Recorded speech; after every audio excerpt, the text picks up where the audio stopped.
Adriana y Belén, buenísimo. Ahora quiero darle la palabra a Sebastián Rivas Vargas de la Universidad de los Andes, quien va a compartir con nosotros un trabajo intitulado Ocio, Asedia y Conectividad sin fin, perspectivas desde la comunicación. Así que cuando quieras tenés la palabra. Muchísimas gracias, Mora. Muchas gracias a todos. ¿Se escucha bien? Solamente para chequear, parece que sí. Estamos bien. Bueno, primero que todo, agradecer, porque es mi primera participación en MESO. Yo soy estudiante del primer año del doctorado de la Universidad de los Andes en Comunicación y para mí es un honor. Me encantaría el próximo año estar por allá porque sé que es uno de los congresos más importantes y de verdad he tenido la suerte no solamente de compartir con estas ponencias, sino que de ver algunas otras ponencias previas y de verdad son un aporte muy fuerte a todo el campo de la comunicación. Lo que les voy a presentar hoy día tiene que ver con una reflexión que está en torno a un manuscrito que he estado trabajando vinculado con las perspectivas de ocio, asedia y conectividad sin fin. ¿Cuál es mi tema de trabajo principal? Mi tema de trabajo principal tiene que ver con el impacto de las suscripciones digitales, es el trabajo de tesis que voy a hacer, pero para poder afirmar la relevancia de un mundo completo que cambia con suscripciones digitales, hay que afirmarlo desde varias perspectivas. Y una perspectiva que a mí me parece relevante es cómo ha cambiado la percepción del tiempo, este tiempo que a veces parece tan relativo, lo decía Einstein, lo dice también muchas canciones, y hoy día es verdad. ¿Qué es lo que vamos a, entonces a ver en la sociedad actual? La conectividad sin fin ha transformado radicalmente lo que nosotros comprendemos por ocio, por trabajo, por comunicación, y aunque tenemos muchísima más acceso, casi que lo tenemos naturalizado, también genera nuevos desafíos. Entonces, en este contexto, conceptos como el ocio y la asedia adquieren una relevancia especial, en particular al analizar los efectos que esto tiene sobre la conectividad 24/7 y esta sobrecarga digital que vivimos. Y mientras yo pensaba cómo ilustrar esto, ayer, cuando estaba terminando los últimos detalles de mi presentación, en mi LinkedIn apareció un post de un colega, un comentario en realidad, que me pareció bastante interesante porque abre un poco esta reflexión. Es de un colega que desde la pandemia en los medios de comunicación ha estado trabajando de manera remota y plantea esta idea de que el teletrabajo, si bien tiene ciertas ventajas, también genera una lógica, digámoslo así, como de falta de división de espacios. Menciona esta idea de estar pegado al computador, a las pausas que se hacían al trabajo presencial. Y lo que vamos a explorar hoy día tiene que ver un poco con eso, cómo estamos en esa, lo que antes tenía división de mundos y hoy día parece estar fundido en un proceso que es vertiginoso, que es permanente y que, dadas las condiciones técnicas en particular en los países más desarrollados, parece ser incesante.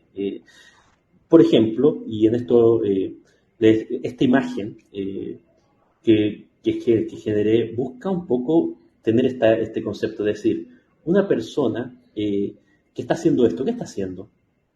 Uno podría decir, bueno, está trabajando, y probablemente es cierto. También podría decir, bueno, está conversando con otras personas, por lo tanto quizás no está trabajando, está haciendo cosas que uno podría decir son edificantes, o tal vez podría decir, bueno, está solamente distrayéndose. Es todo al mismo tiempo, y esa es la dificultad del tiempo moderno, y eso es lo interesante de poder explorar estos conceptos y explorar las dificultades que se generan cuando llegamos a tratar de encasillarlos en una perspectiva más moderna. El concepto del ocio es probablemente uno de los más clásicos. Históricamente se ha considerado como un espacio para desconexión, la reflexión y el crecimiento personal. Más allá del uso vulgar que se hace de la palabra ocio, siempre el ocio ha sido contemplado desde la academia como un espacio de desarrollo, un espacio necesario, aquello que se opone a otro momento, pero que es un momento vital. Lo tomó Aristóteles con mucha fuerza, como uno de sus conceptos, lo retomó a mediados del siglo XX Joseph Pieper, y Adair McIntyre, también uno de los grandes filósofos que tiene una perspectiva muy fuerte del trabajo, ha planteado que es el ocio, con una visión más bien valórica y si entendido correctamente, debería ser un espacio de virtud que permite y es necesario y es indispensable para alcanzar lo que consideramos como una vida plena. Sin embargo, en la era digital es cada vez más difícil poder establecer cuáles son los límites, dónde comienza lo que denominamos como ocio, dónde termina el trabajo y qué estamos denominando como ocio. Las plataformas digitales van ayudando a que tengamos un ciclo de consumo que no se termina y al mismo tiempo que tiene un impacto en la desconexión bastante fuerte, porque hoy día nosotros estamos viviendo una sociedad que en general nos empuja a la conexión. Es muy difícil estar desconectado y tiene elementos positivos, pero también el ocio se ha convertido en una extensión de consumo pasivo de información y eso empieza a desdibujar ciertos límites. Solamente dos conceptos para plantear esta definición más clásica. Aristóteles decía en su Ética de Nicómaco que la felicidad era aquello que residía en el ocio y que en el fondo nos privábamos del ocio para tenerlo, igual que hacemos la guerra para tener paz. Consideraba el ocio como un concepto matriz, este disfrute, esta valoración digamos, aquellas cosas que nos hacían más virtuosos y nos llenaban de valor.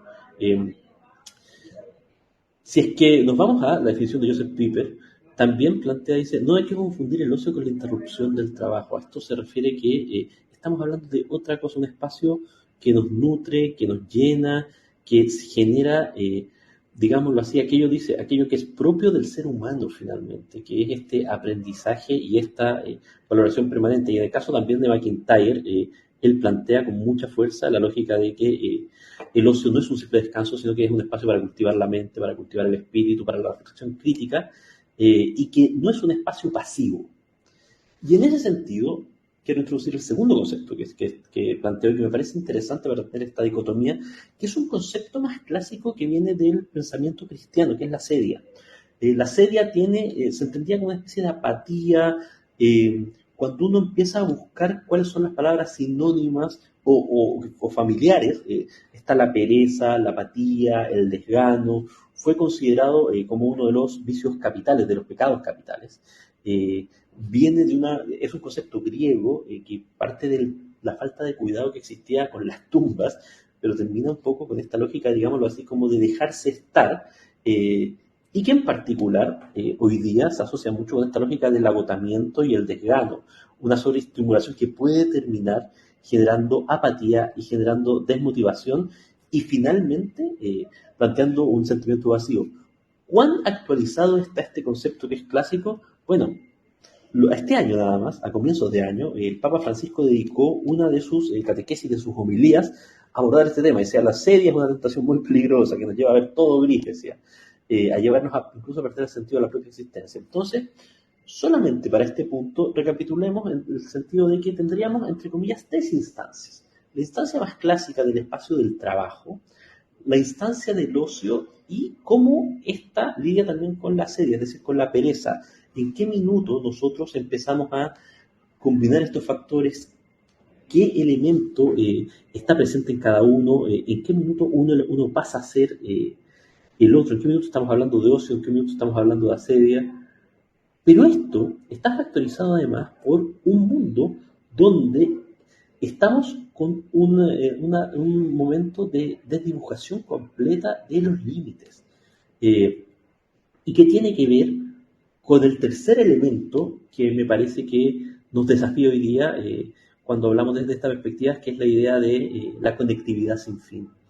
David Arditi es un académico que ha investigado mucho la lógica de los modelos de suscripción digitales.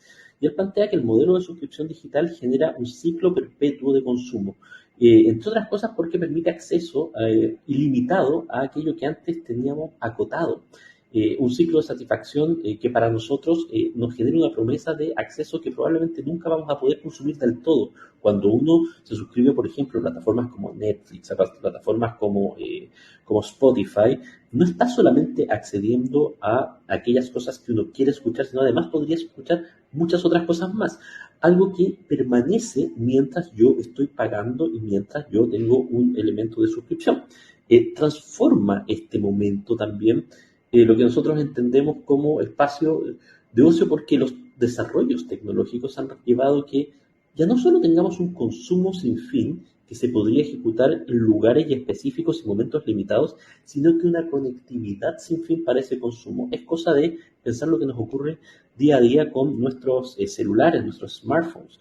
Hoy día nosotros en los países que están más desarrollados, tenemos un nivel de conexión que es brutal. Uno de los grandes desarrollos del último año ha sido esta idea, digamos, de Starlink, de Elon Musk, que plantea que uno puede estar siempre conectado, puedo acceder desde cualquier lugar, en cualquier momento, a todo lo que yo quiera, a todos mis contenidos, a la medida que tenga disponible Internet, de un aparato tecnológico y lo tengo como una extensión, en el caso del smartphone, de mi propio cuerpo. En un momento en que además esto se ha masificado por mejoras de tecnología, velocidades de conexión aumentadas, baja de precios al acceso, y además en un minuto donde el concepto del trabajo, que antes tenía una destinación y un lugar físico bastante definido, se ha ido desdibujando con la idea del teletrabajo, que aumenta la posibilidad de difuminación en los distintos mundos y en particular de la reducción de la separación entre trabajo y otros espacios. ¿Qué es lo que estamos viendo aquí? Que tenemos un escenario donde no necesariamente estamos con algo que podríamos decir son espacios únicos para cada momento, donde tenemos un espacio de trabajo, un espacio de descanso, sino que tenemos todo ocurriendo en simultáneo. Alguien puede estar trabajando y a la vez probablemente viendo una serie o escuchando música. ¿Cómo se concibe? ¿Cómo se concibe todos estos elementos? ¿Cómo se concibe que yo tenga esta facilidad? Bueno, la idea es que esto, de nuevo, es una expansión que finalmente nos mantiene no solamente por el acceso, sino también por la promesa, pero que es interminable. Así lo plantea David Arriti con la idea del consumo sin fin. De nuevo, la conectividad sin fin es un poco eso también, en mi perspectiva. Es decir, la conectividad sin fin nos permite tener esta promesa de estar siempre accediendo a lo que nosotros necesitemos y por lo tanto poder convertir cualquier momento, de acuerdo a nuestras necesidades, en un momento de trabajo o en un momento de distensión. Ahora, ¿qué es lo que nos pasa con todos estos elementos? Primero que para quienes venimos desde la comunicación, se nos generan algunas situaciones que son bastante particulares. Los rituales que antes existían y los espacios definidos donde estructurábamos cada vez se difuminan un poco más.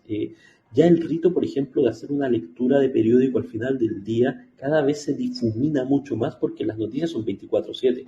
Las coberturas, hay canales de noticias que tienen cobertura todo el tiempo, las redes sociales están siempre encendidas y el ocio, el trabajo y el descanso se entrelazan sin límites claros. Eso genera, esa falta de límites genera que no existan momentos rituales de pausa para procesar las experiencias y que por lo tanto nosotros no necesariamente tengamos acceso a este concepto de ocio visto como el concepto regenerador, el concepto donde uno hace la reflexión, sino que lo tiene a pausas, lo que nos puede llevar a que por momentos también caigamos en el agotamiento emocional, que es el límite que nos guía como frontera con la sedia. Y por lo tanto, estamos en un minuto donde la conectividad sin fin nos genera esta posibilidad dentro de los muchos cambios que genera, y desde la comunicación nos genera un desafío para poder entender cómo nosotros conectamos con las personas, dado que nosotros también estamos en los tres mundos. Para las personas podemos significar un espacio que vincule a su experiencia de trabajo, podemos vincular también de su experiencia de ocio, pero también alguien podría decir, bueno, hay ciertas dimensiones, quizás no las más de noticias y todo, pero otras dimensiones de los medios de comunicación y de la comunicación en sí, que puede derivar también en la serie, en apagar el concepto de apagar un poco la cabeza y mantenerse sin una gran estructura de pensamiento, sino que tratar simplemente de desahogar y, digamos, sin este momento que podría ser, entre comillas, virtuoso.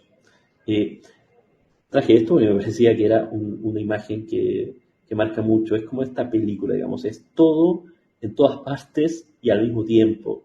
Y nuestro tiempo se estructura así. ¿Qué desafíos trae esto en mi visión para la comunicación? Existe una mirada que es cómo nosotros somos capaces en esta sociedad fragmentada de captar de una mejor manera la atención.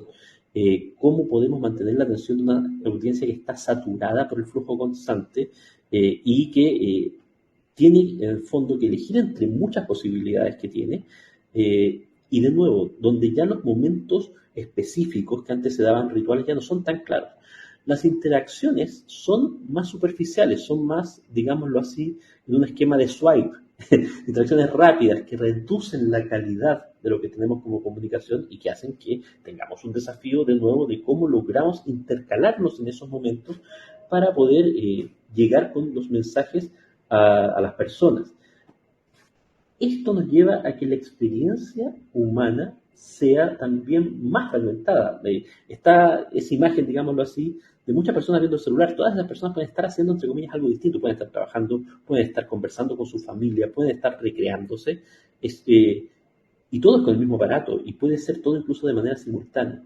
Y existe una dimensión también donde como nosotros, digámoslo así, al mismo tiempo de que estamos abogando por mejorar estas concepciones, estamos también perpetuando un ciclo de consumo digital sin fin, que hoy día nos consume desde el comienzo de la jornada hasta el final de la jornada. Estos son puntos que me parece que son interesantes para una reflexión. Me parece que son puntos que están en proceso. Nosotros cada vez más vamos viendo cómo avanza con una velocidad bastante vertiginosa nuestra sociedad. Y para cerrar, quisiera comentar algunas preguntas que me parece que están abiertas y que este análisis deja como elementos a evaluar.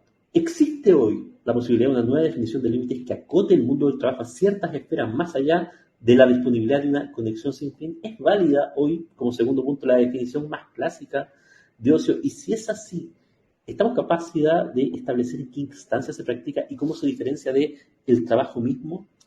¿Qué y quién diferencia las prácticas que nosotros realizamos para separar aquellas que son, entre comillas, más vinculadas al ocio clásico de las que podrían estar más vinculadas a esta lógica de pereza o asedia? ¿Y cómo nos enfrentamos desde el mundo de la comunicación a la inevitable realidad de ser fuente de trabajo, de ocio y de asedia al mismo tiempo? Es un tema que me parece que emerge dentro de las conversaciones y dentro de los elementos que tenemos en esta sociedad, y para mí, que tengo, como les decía, un foco en análisis digital, es un elemento que me parece relevante a la hora de poder avanzar en mis siguientes investigaciones e intervenciones. Les quiero agradecer muchísimo por la atención. Les voy a dejar mi correo en los comentarios también por si es que alguno de ustedes me quiere contactar para hacer preguntas, comentarios, observaciones a la presentación, pero desde ya no, les quiero agradecer muchísimo su tiempo y la atención a esta presentación. Muchísimas gracias, Sebastián, recontra interesante